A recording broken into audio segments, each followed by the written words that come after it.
नमस्कार। बातचीत कार्यक्रम में आपका फिर से स्वागत है।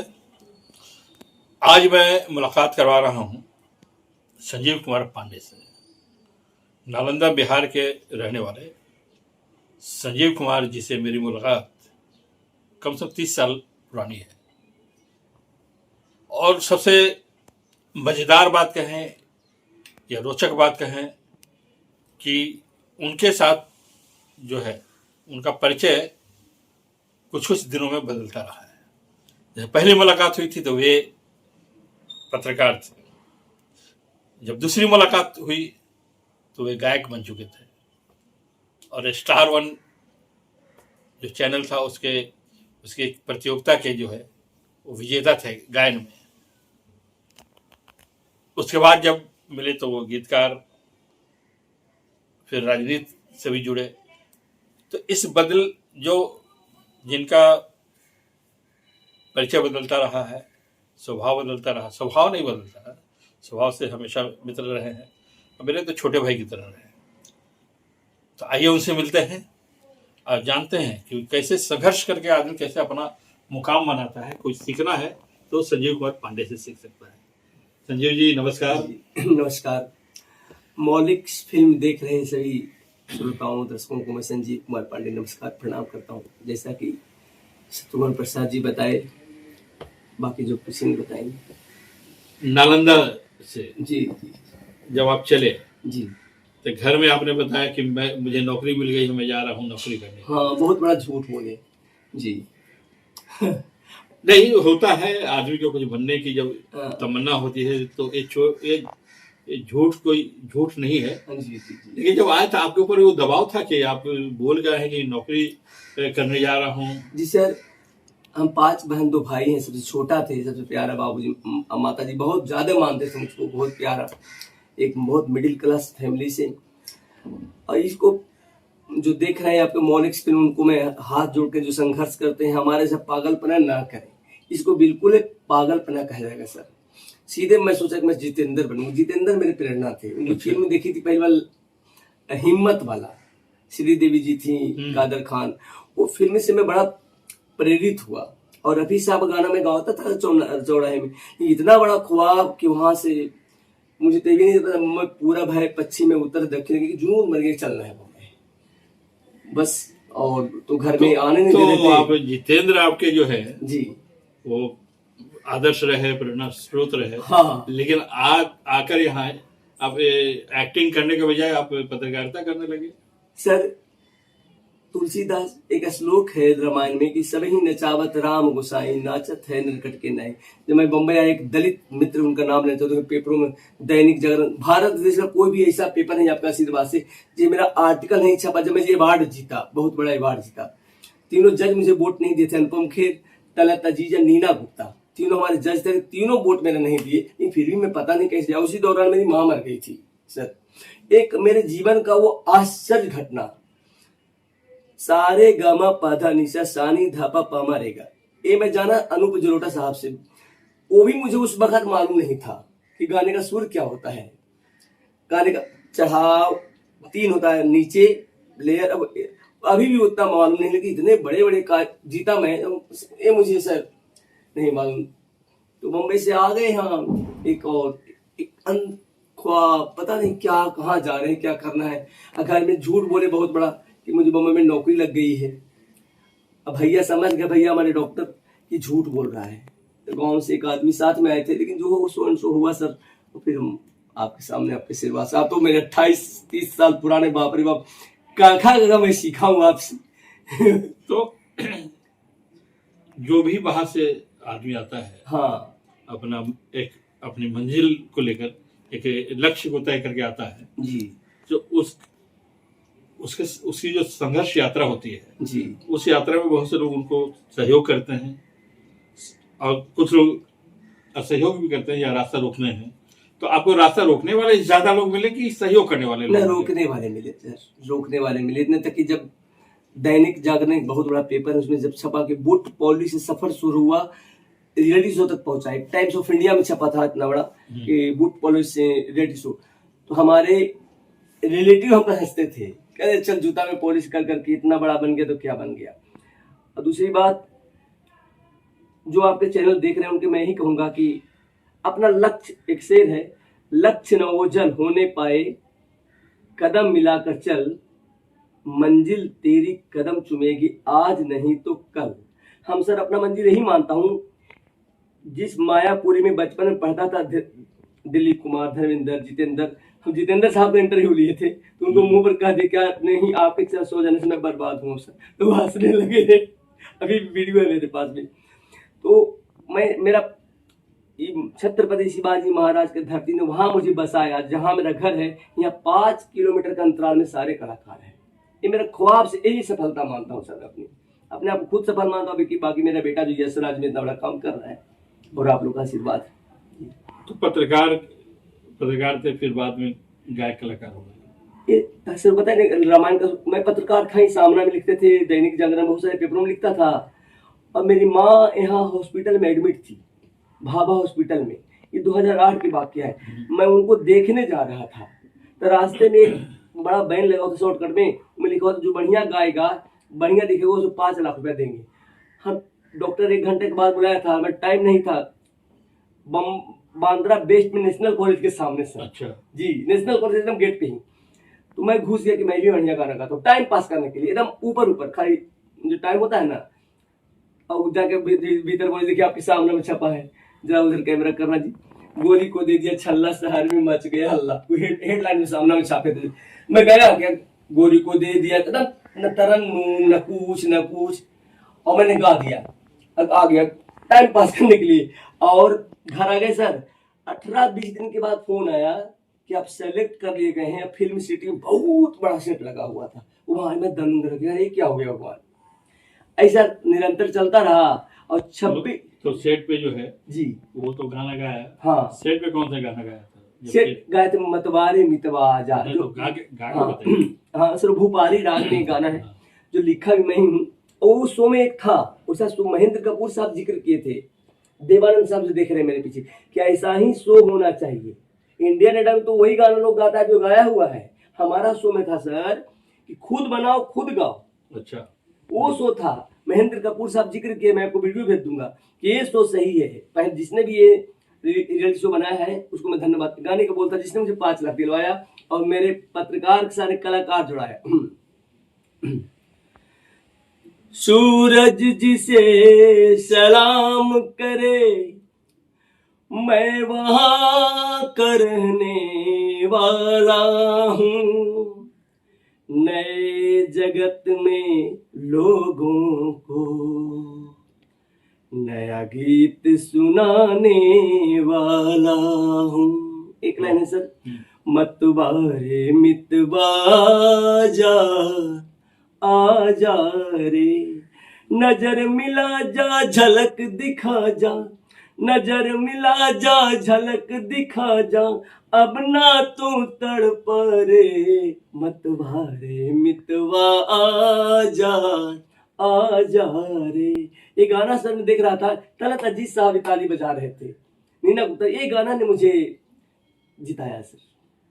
इस एक गाने से जी, पत्रकार संजीव पांडे कलाकार संजीव पांडे आ गए। 5 लाख रुपए की राशि भी मिली, लेकिन पैसे तो आते जाते हैं, लेकिन ख्याति जो है, हाँ, ये सब आज भी ख्याति। और हाँ, उसके बाद जो है सफलता की कई सीढ़ियां इन्होंने चढ़ी। तो और उसके बाद क्या क्या हुआ, जीवन क्या क्या बदलाव आया? उसके बाद बदलाव आया सर कि मुझे तो कुछ आता नहीं था, दूसरों माफ कीजिएगा, धूम्रपान करना बहुत ही हानिकारक है। मैं आप लोगों से बोल देता हूँ, मैं सिगरेट पीता था। और मैं बार बार बोल रहा हूँ कि बहुत ही, आज मैं कुछ नहीं पीता खाता हूँ जमाना। तो सुरेश वाडकर साहब के यहाँ मैं गया और अनूप जलोटा साहब के यहाँ, तो उन्होंने क्लियर मेरा मुंह से बस स्माइल आ रहा था कि तुम बगैर सिगरेट पी के आना तब तुमको कुछ बताएंगे। तो उसके बाद मैं प्रतिज्ञा किया। जो लोग बोलते हैं कि मुझे आदत लग गया, उसे मैं नहीं मानता हूँ। आपके चैनल के सौजन्य से बोलता हूँ, जो बोलते हैं कि मुझे सुरती खाना नहीं आदत है, मैं 15 साल हो गए छुआ तक नहीं, कोई सिगरेट पे तो बैठता नहीं। उसके बाद सर बिहार जो हमारा जन्म स्थान है नालंदा, वहाँ के जहाँ पर सोनू निगम, उदित नारायण, शान, बड़े बड़े कलाकार को बुलाता हूँ, वहाँ मुझे बुलाया जाने लगा सर। जब पुरस्कार मिला उसके बाद जो है स्टेज शो जो है मंचों पे कार्यक्रम का सिलसिला भी बढ़ा। हाँ, बहुत बड़ा, और जो ब्रांडेड जैसे बड़े बड़े कलाकार हैं उस मंच पर मुझे गाना मिलने लगा। जैसे कहाँ कहाँ आपने किया? जैसे सोनपुर महोत्सव, जहाँ के कल ही में एक इंटरव्यू में सुनील पाल कॉमेडियन किंग है, कह रहे थे कि सोनपुर महोत्सव तो बहुत महान महान कलाकार को जाना मुश्किल है, मैं क्लिप भेज दूंगा आपको क्लिप। लेकिन हाँ, कई बार गया तो कई सारे अवार्ड मिले। राजगीर महोत्सव, सीतापढ़ी महोत्सव, लेटेस्ट महाकुंभ में जहाँ लोग तरस रहे थे जाने के लिए, वहाँ उत्तर प्रदेश गवर्नमेंट ने मुझे भजन गाने के लिए बुलाया। फिर लेटेस्ट मधुर भंडारकर जी की बहुत बड़ी फिल्म आई, उसमें गीतकार में मेरा नाम है। कौन सी फिल्म? India lockdown. तो उसमें हाँ, कौन सा गीत आपने लिखा उसमें? वो मैं लिखा हूँ कि उन्होंने सिचुएशन बताया था कि मुझे एक रेड लाइट एरिया में काम कर दो, उसमें गाना लिख दो। गाने का बोल था, लूट लूंगी लूट लूंगी लूट लूंगी, लट बिखरा के सबको मैं लूट लूंगी। अच्छा। सुनिधि चौहान गाई है, बीजू शाह के असिस्टेंट म्यूजिक डायरेक्टर। गीतकार बहुत सारे लिखा हूँ, लेकिन भोप राइटर जहाँ मेरा नाम नहीं था, बड़े बड़े गीत, लेकिन इसमें मेरा नाम है जी। तो पत्रकार बने जी, कलाकार बने जी, मंचों पे आपने कार्यक्रम किया। हाँ, बहुत ज्यादा जी, बहुत ज्यादा। फिर चुनाव लड़ने का ख्याल किया? शत्रुघ्न साहब, इसको एक्सीडेंटली मैं ख्याल नहीं, मैं प्रोग्राम देने गया था दिल्ली में, एक कार्यक्रम मेरा बड़ा गाने हिट हुआ था, मैं भेजूंगा। भारत का भाग्य जगाना है, भ्रष्टाचार मिटाना है। ये गाना अरविंद केजरीवाल के, जो मुख्यमंत्री बनाए अरविंद केजरीवाल को, उनके सहायक रहे हैं, उनका नाम है डॉक्टर मुनीश कुमार रायजादा। उनको पसंद आया, उन्होंने मुझे फोन किया, मैं तो चकल्लस कर रहा है, बोले मुझे ये गाना लाइव सुनाइए। तब मैं बोले इतना पैसा लेंगे, बोले अकाउंट नंबर बताइए। अक्सर पैसा भेज दी, आजकल अकाउंट नंबर बताने में उन्होंने। तब मुझे लगा, तब सीरियस हुई कौन आदमी है भाई। फिर उन्होंने दिल्ली बुलाया, और दिल्ली में जब गाना गा रहे थे तो उन्होंने बोला कि तुम कुछ, आप चुनाव लड़वाना चाहते हैं मनोज तिवारी के खिलाफ। तो मनोज तिवारी सुन रहे होंगे, मनोज तिवारी जी को मैं कोई गलती नहीं किया। मनोज तिवारी जी सोनिया बिहार में एक प्रोग्राम के दौरान एक शिक्षिका को भगा दिए थे मंच से। तो मुझे लगा चल एक मंच मिल रहा है, उनको मैं जवाब दूंगा। जबरदस्त जवाब दिया, 10 मन अच्छा पोजीशन रहा, और दिल्ली में हजारों लोगों से मुझे बहुत प्यार मिला, आज तक रिश्ता बना हुआ है। उसमें राजनीतिक नहीं मानूंगा, एक एक्सीडेंट हुआ सर, और बहुत अच्छा सफलता मिला। आज भी दिल्ली में मेरा ऑफिस है सर। तो अब ये बताइए कि इतने सारे आपने काम किए हैं, हाँ, तो अब किसको, सबको लेके चलना कि किसी? नहीं सर, मैं गीतकार, सिर्फ राइटर बनना चाहता हूँ, थोड़ा बहुत गाना अपने राज्य बिहार के लिए। मेरा मुख्य उद्देश्य है राइटर, और जो मेरा बेटा स्वराज है उसके लिए बहुत सारी स्टोरी है, कहानी है, यश राज में बातें चल रही है, उस फिल्में बनाएंगे हम। तो स्वराज को जी, हालांकि आपने बताया कि जितेंद्र जी को भी आपने कहा कि वह आप हिम्मत वाला से प्रेरणा लेके आप मुंबई आए, लेकिन खुद आपने एक्टिंग में कोशिश नहीं की? हाँ, कहीं कोशिश नहीं किया सर, कि क्यों अखबार की सभी नचा। धर्मेंद्र साहब के साथ काम किया हूँ मैं फिल्म एक्टिंग। फिल्म का नाम था किसकी किस्मत, उसके पूरे डायलॉग में लिखा हूँ, जो मैं हूँ, उसे क्लिप भेज दूंगा। मैं धर्मेंद्र जी के साथ में एक्टिंग की, उसमें 18 दिन तक साथ में रहा हूँ, और मैं एक्टिंग भी किया, क्लिप भेजता हूँ मैं आपको। तो लेकिन सीरियसली अपने बेटे को, स्वराज को, हाँ, आपने इस तरफ किया? क्योंकि इसमें मेरा खून है, और सोचता हूँ जो मैं नहीं कर सका, मेरा सपना अधूरा रह गया। मेरा इच्छा था कि मैं हीरो बनूं। और दूसरी बात सर कि हमारी जिंदगी बहुत सारे अवरुद्धता, बहुत रुकावट, अपनों का, बेगानों का, किस्मत का, मुकद्दर का, बहुत सारा रुकावट आया है। हम समझते हैं कि जो सफल है, जो इंसान, उसके जीवन में इतना रुकावटें नहीं आया होगा, बहुत सारी रुकावटें आया है। हाँ, ऐसे थाली परसा हुआ लगता कोई छीन लिया। चलिए, अपना ये है कि जहाँ तक मैं जानता हूँ, मुझे अपना अनुभव है जी जी, कि बैलेंस शीट अगर तैयार किया जाए तो जो रुकावट डालने वाले लोगों से ज्यादा बढ़ाने वाले का नाम होता है। खैर, आपका ये है। तो अब आप ये बताइए कि हर आदमी का एक सपना होता है जी, आपका सपना क्या है? क्या अभी आप क्या हासिल करना चाहते हैं? बस राइटर में बहुत सारे गीत, कहानियां मेरे पास में है, उसमें ही ऊपर वाला कुछ कर दिया मैं। बाकी मेरे स्वराज है कि एक स्टार बने, अक्षय कुमार के लेवल के, ये मेरा सपना है। जब तक जिंदा रहूंगा धरती पर, और यहाँ जब दुनिया से जाऊं तो लोग कहेंगे अच्छा इंसान गया। तो आखिरी में, चूंकि बिहार के गीत गा के आप पॉपुलर हुए, लोकप्रिय हुए, एक गीत तो बिहार हाँ। वाला गीत गाए। बिहार के गीत, जो जिस गीत ने मुझे बिहार के बड़े बड़े मंच दिए, और ऑर्केस्ट्रा वाला जहाँ लाख रुपया ज्यादा मुझे मिलता है, 2-2 लाख रुपया, 5 लाख रुपया मुझे देते हैं बिहार सरकार। अच्छा, तो मैं भी बिहार का हूँ। तो जिस गीत ने मुझे, एक तो सरस्वती माता का मैं जो अंदर मेरे मंदिर है, उनका मैं बड़ा प्यार, माता पिताजी का आशीर्वाद, एक गीत में लिखा, अपना बिहार हुआ सबसे खुशहाल रे, अपना बिहार हुआ सबसे खुशहाल रे, दर दर भटकने का रहा ना सवाल रे, अपना बिहार हुआ सबसे खुशहाल रे। इसका अंतर है सर, आर्यभट्ट वहीं के थे। 0.0 हमें बिहार से मिला है, गणित में देखो कैसा कैसा गुल खिला है। 0.0 हमें बिहार से मिला है, गणित में देखो कैसा कैसा गुल खिला है। बड़े बड़े युग पुरुष किए हैं कमाल रे, अपना बिहार हुआ सबसे खुशहाल रे। जय जय बिहार बोल रे भैया, जय जय बिहार बोल रे, जय जय बिहार बोल रे भैया, जय जय बिहार बोल। सर सीतामढ़ी में गाना गा रहा था, सीतामढ़ी प्रोग्राम में, तो डीएम साहब जय जय बिहार करने लगे। मैं आज चैनल के सौजन्य नमस्कार करता हूँ।